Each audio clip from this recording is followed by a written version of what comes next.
Greetings smartwatch fans! Balik ulit tayo sa pag-review ng mga bago at affordable na smartwatch sa market. At ito nga isa sa mga popular at affordable na model ng Halo smartwatch, ang Halo RT smartwatch.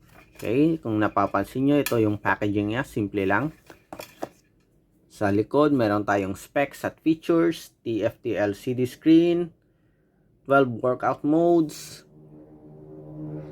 IP68 at 15 days yung battery life. Yung laman ng box, may user manual tayo. Ito yung charging cable, so magnetic siya, pogo pin. Check natin yun. Okay, so super strong yung magnet niya, oh. Yun. Tapos ang sensors, ito yung sa sensor cover. Meron tayong dalawang physical circular button dito, power on and off. Tapos ito yung sports function. Ayun. So simple lang na smartwatch. Okay, so minimalist style na smartwatch, may pagka sporty pa rin naman, pero nang chinek ko yung features niya, napakasimple lang ng UI niya, walang masyadong options. Okay, when it comes sa personalization, except lang sa watch faces. So check natin, explore natin ang Halo RT smartwatch. Okay, so focus natin yung sa smartwatch. Then explore natin. Ano nga ba yung mga features dito sa taas? Tingnan natin. So meron tayong quick settings dito. So 4 lang yung meron. Tapos meron tayong details ng battery life, time, at yung sa brightness display. Yun. So meron tayong brightness option. Sa baba, ito yung menus at features. Sa kabila naman, right side, shortcut to sa mga main features niya tulad ng weather, health, nandito na lahat. Sa kabila, check natin. Ganun din. Pareho lang. Parang umikot lang.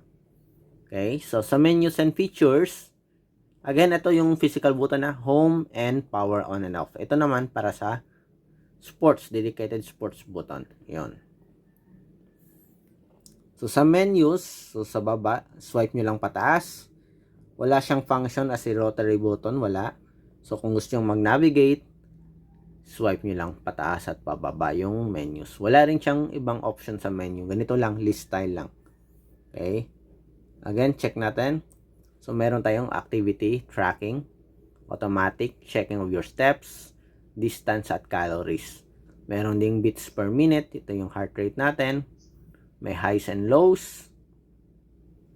Meron tayong SpO2 monitoring, yung blood oxygen natin yan. Sa sports, meron tayong, ilan nga ulit yon? 12 workout modes sa sports function.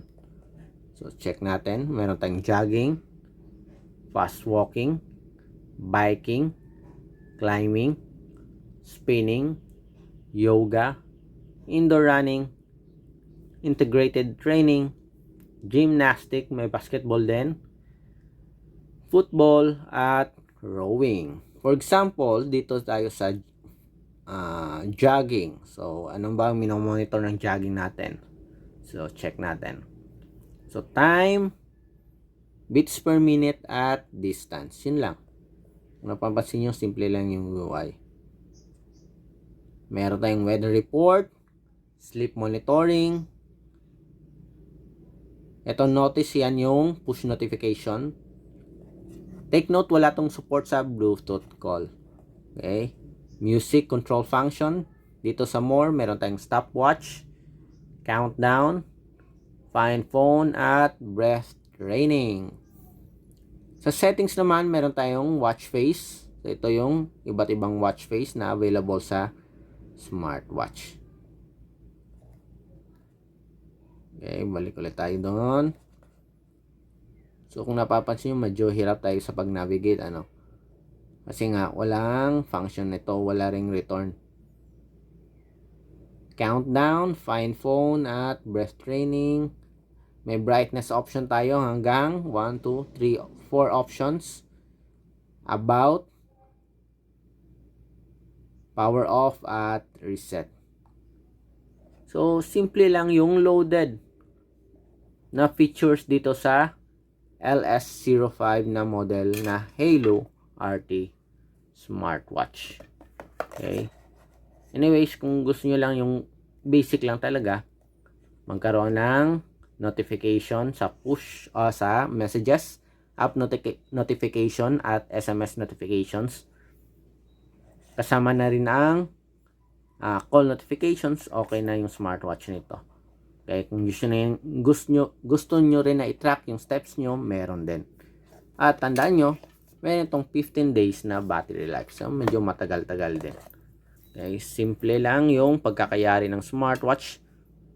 Okay, full black color. Maganda rin yung pagkaka-black ng screen display niya kung napapansin nyo. Very, strong yung pagkaka-dark ng black natin. Hindi yung parang parang grayish katulad ng ibang smartwatch. At sa support app naman ng Halo RT smartwatch, gumagamit ito ng Halo Fan na application available sa Android at iOS. Ito sa atin sa Android to. So nandito lahat yung features sa step, activity tracking, kasama na rin yung health. Okay naman yung UI, okay naman yung app, very stable so far. May tatlong menus tayo dito, home, sports. Sa sports dito yung map trajectory, kung gusto nyo i-take advantage yung GPS ng smartwatch nyo or ng smartphone kasi wala tong GPS. Gusto nyo i-record yung location nyo, especially pag tumatakbo kayo, nagsa-cycling. Dito meron dito sa Halo Fan na application. Okay, ito naman yung sa profile natin para sa ating smartwatch. Okay, so far okay naman yung UI, madalang gamitin, madali ring i-install ang support app para sa ating Android platform at stable siya. So kung may mga tanong kayo about sa Halo RT smartwatch, comment lang sa baba. Available pa rin to sa Lazada at Shopee. Okay, bye!